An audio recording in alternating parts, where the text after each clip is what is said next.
بسم الله الرحمن الرحيم. النهاردة هعمل التشيز كيك. هو طريقته سهلة لكن بيحتاج مكونات كتير. هو بيتعمل على 3 طبقات. اول طبقة بنحتاج فيها بسكوت، بسكوت يكون عادي او بسكوت بالزبدة. بنطحنه كويس زي ما انتوا شايفين كده، وبنحتاج هنا صباع زبدة، حاجة بسيطة يعني مش كتير. دي للطبقة الأولى. الطبقة التانية بنحتاج فيها عندنا هنا جبنة فيلادلفيا، وعندنا هنا كريمة خفق، وعندنا كريم شانتيه عادي، وعندنا حليب مكثف ومحلى، عندنا هنا قشطة، وعندنا دي من أهم الحاجات، عندنا جيلاتين بودرة عشان يمسك قوام الخليط الجبنة. دي بقى عندنا حسب الاختيار بنجيبها او بنعملها. دي للوش. عندي هنا جايبه التوت الازرق، حشوه التوت الازرق عشان ازين بيها وش التشيز كيك. هنشوف دلوقتي هنعمل ايه. اول حاجه هعملها اني هحط الزبده على البسكوت بالشكل ده، وهقلبهم كويس. هاخد البسكوت ده واحطه على النار شوية، ياخد كده تحميصة بدل ما ادخله الفرن.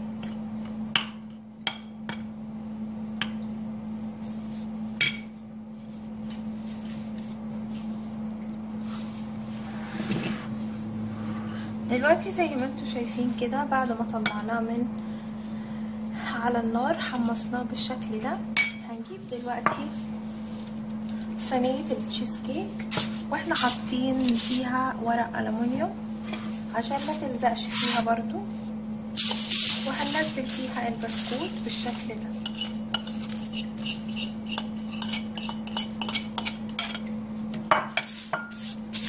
هنوزعه بالتساوي على الصينية كلها.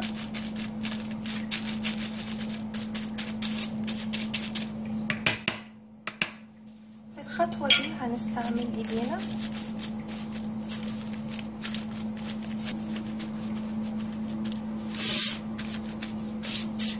دلوقتي هندخله التلاجة، نخليه لحد ما نعمل الخليط. دلوقتي هنعمل خليط التشيز كيك. اول حاجة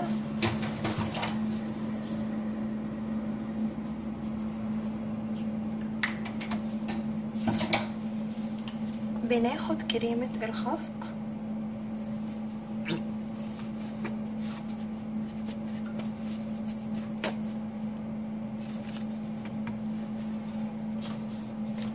وبنضربها كويس.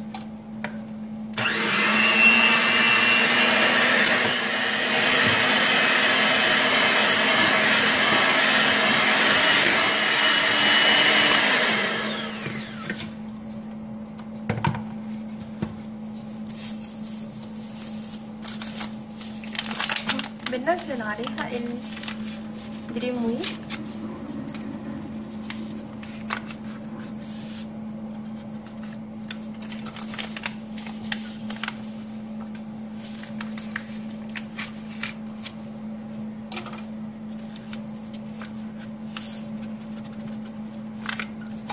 وشوية اللبن المكثف اللي عندنا. بحط قيمة كده ربع كوباية صغيرة.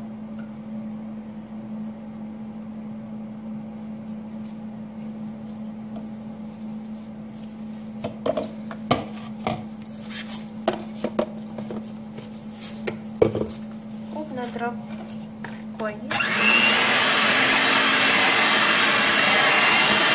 دلوقتي هنزل القشطة.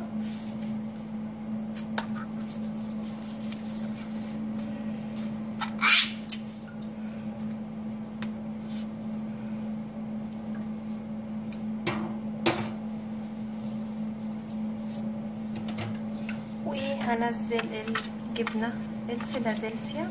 انا واخده هنا 300 جرام.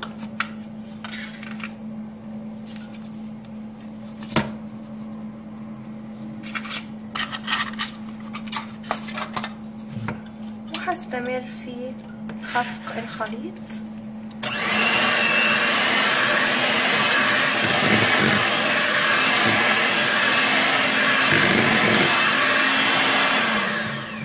لحد ما يبقى الخليط ناعم جدا وما فيهوش اي تكتلات.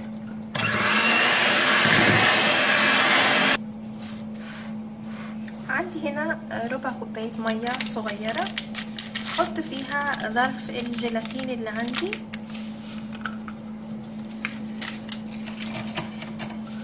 وهقلبها كويس.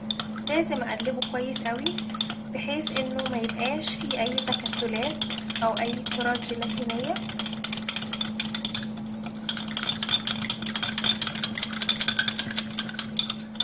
عشان ما يبانش انه في كرات بلاستيك كده في الخليط.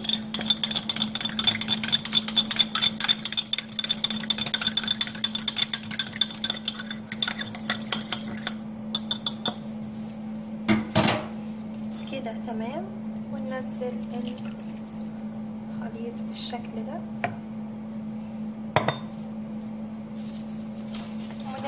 ونكمل في الخفق.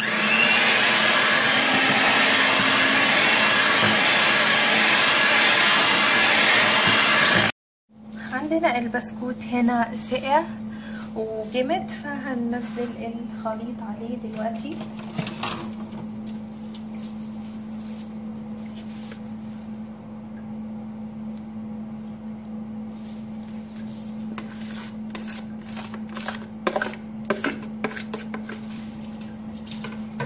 ودلوقتي هندخل الخليط ده في التلاجة لمدة مثلا 3 أو 4 ساعات لحد ما يمسك جامد، وهنطلعه ونزينه بالتوت الأزرق الجاهز، وهنشوف هيبقى شكله عامل ازاي. زي ما انتوا شايفين طلعنا التشيز كيك دلوقتي من التلاجة. بخلص انا اطرافه بعود خشب زي ده عشان ما يكونش لازق في الصينية. هنشوف كده انا خلصتها يعني فعلا. فدلوقتي تمام، التشيز كيك عندي خلص.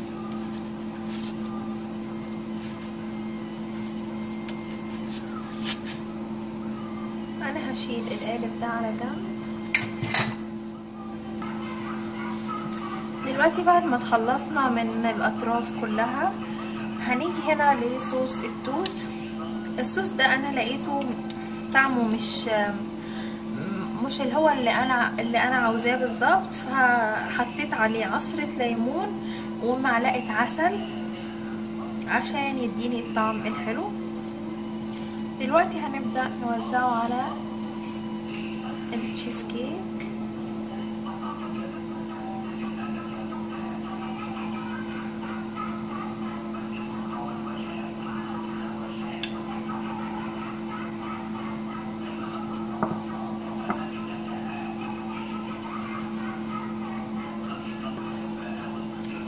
هنسيب بس مساحة كده داير ما يدور عشان تدي شكل.